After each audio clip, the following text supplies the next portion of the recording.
ವಾಸ್ತು ಅಂದರೆ ಏನು? ತುಂಬ ಜನರ ಮನಸ್ಸಲ್ಲಿ ಏನಿದೆ ಅಂದರೆ ವಾಸ್ತು ಅಂದರೆ ಯಾರು ನಂಬ್ತಾರೆ, ವಾಸ್ತು ಮಾಡಿಸಿದ್ರೆ ಗೋಡೆ ಹೊಡೆದಾಕ್ಸ್ಬಿಡ್ತಾರೆ ಅಥವಾ ತುಂಬ ಖರ್ಚಾಗುತ್ತೆ ಅಥವಾ ಒಂದಷ್ಟು ಮಿತ್ ಇದೆ.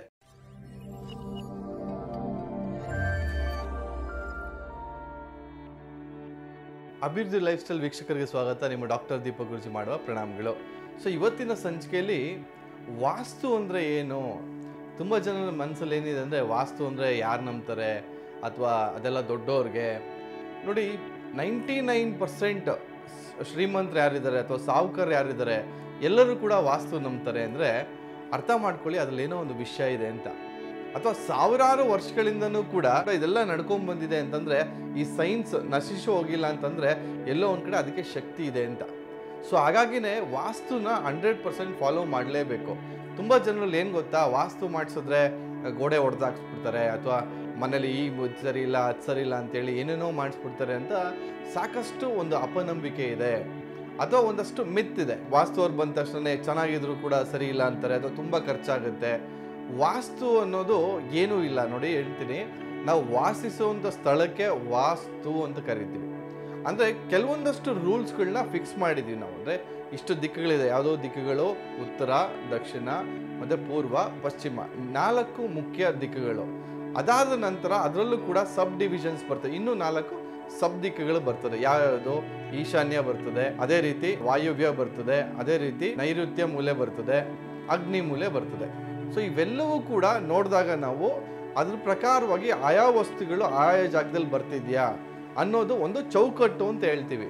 ಬಟ್ ಅದಕ್ಕಿಂತ ಮುಖ್ಯವಾಗಿ ವಾಸ್ತು ಅನ್ನೋದು ಏನು ಗೊತ್ತಾ, ನಿಮ್ಮ ವಾಸಿಸುವಂಥ ಸ್ಥಳದಲ್ಲಿ ಸ್ವಚ್ಛವಾಗಿರೋದೇ ವಾಸ್ತು ಅಂತ ಹೇಳ್ತೀವಿ. ನಿಮ್ಮ ಮನೆಯಲ್ಲಿ ಒಂದಷ್ಟು ವಸ್ತುಗಳನ್ನ ಈ ಮೂಲೆಯಿಂದ ಈ ಮೂಲೆಗೆ ಜರುಗಿಸಿ ಏನೂ ಮಾಡಿಸ್ಬಿಡಿ. ನೀವು ಬರೀ ಇವಾಗ ಏನೋ ಸೋಫಾ ಈ ಕಡೆ ಹಾಕಿದ್ದೀರಾ ಅಂತ ಅಂದ್ಕೊಳ್ಳಿ, ಅದನ್ನ ಒಂದು ಕಡೆಯಿಂದ ಇನ್ನೊಂದು ಕಡೆ ಜರುಗಿಸಿ, ನಿಮ್ಮ ಮನೇಲಿ ಎಷ್ಟೋ ಬದಲಾವಣೆ ಬರ್ತದೆ. ಆಶ್ಚರ್ಯ ಆಗುತ್ತೆ.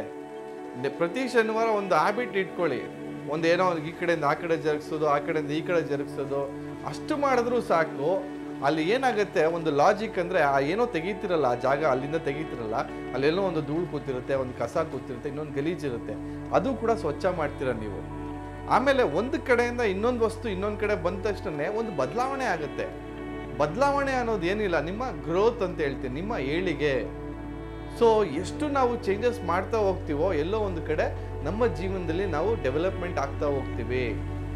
ಸೊ ಹಾಗಾಗಿ ವಾಸ್ತು ಅನ್ನೋದು ಮುಖ್ಯವಾಗಿ ಒಂದು ಎನರ್ಜೀಸ್, ಏನು ಪಂಚಭೂತಗಳು ಅಂತ ಹೇಳ್ತೀವಿ. ಪಂಚಭೂತಗಳಂದ್ರೆ ಯಾವ್ಯಾವುದು? ಅಗ್ನಿ, ವಾಯು, ಜಲ, ಭೂಮಿ ಮತ್ತು ಆಕಾಶ ತತ್ವ. ಈ ಪಂಚತತ್ವಗಳು ಕೂಡ ನಮ್ಮ ಮನೆಯಲ್ಲಿ ಬ್ಯಾಲೆನ್ಸ್ ಆಗಿದೆಯಾ, ಮುಖ್ಯವಾಗಿ ಇದನ್ನೇ ವಾಸ್ತು ಅಂತ ಕರೆಯೋದು. ಸೊ ಕೇವಲ ನಾನೊಂದು ಹೇಳೋದಾದ್ರೆ ಸಿಂಪಲ್ ವಾಸ್ತು ಅಂದ್ರೆ ಏನೂ ಇಲ್ಲ. ನಿಮ್ಮ ಮನೆಯಲ್ಲಿ ವಸ್ತುಗಳು ಸಾಕಷ್ಟು ದಿವಸಗಳಿಂದ ಯಾವ್ಯಾವ ಮೂಲೆಯಲ್ಲಿ ಅಲ್ಲಲ್ಲೇ ಇದೆ, ಅದನ್ನ ಒಂಚೂರು ಸಡಲ ಮಾಡಿಬಿಟ್ಟು ಈ ಕಡೆಯಿಂದ ಆ ಕಡೆ ಶಿಫ್ಟ್ ಮಾಡಿದ್ರು ಕೂಡ ನಿಮ್ಮ ಲೈಫಲ್ಲಿ ಎಷ್ಟೋ ಬದಲಾವಣೆಗಳಾಗ್ತಾ ಬರ್ತದೆ.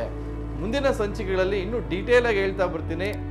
ಕೇವಲ ಒಂದು 100 ರೂಪಾಯಲ್ಲಿ ಎಷ್ಟು ಯಾವ ರೀತಿ ವಾಸ್ತುನ ನಾವು ಸಿದ್ಧಿಪಡಿಸ್ಕೊಳ್ಳೋವಂಥದ್ದು ಅಥವಾ ಯಾವ ರೀತಿ ಒಂದು ಪೇಂಟಿಂಗ್ಸ್ನ ಹಾಕೊಳ್ಳೋದ್ರಿಂದ ಅದ್ಭುತವಾದಂಥ ಶಕ್ತಿನ ಹುಟ್ಟಾಕ್ಬೋದು. ಸೊ ಈ ರೀತಿ ನಾನಾ ರೀತಿ ರೆಮಿಡೀಸ್ನ ಕೊಡ್ತಾ ಹೋಗ್ತೀನಿ ಅಂತ ಹೇಳ್ತಾ ಇವತ್ತಿನ ಸಂಚಿಕೆ ಮುಗಿಸ್ತಾ ಸ್ನೇಹಿತರೆ.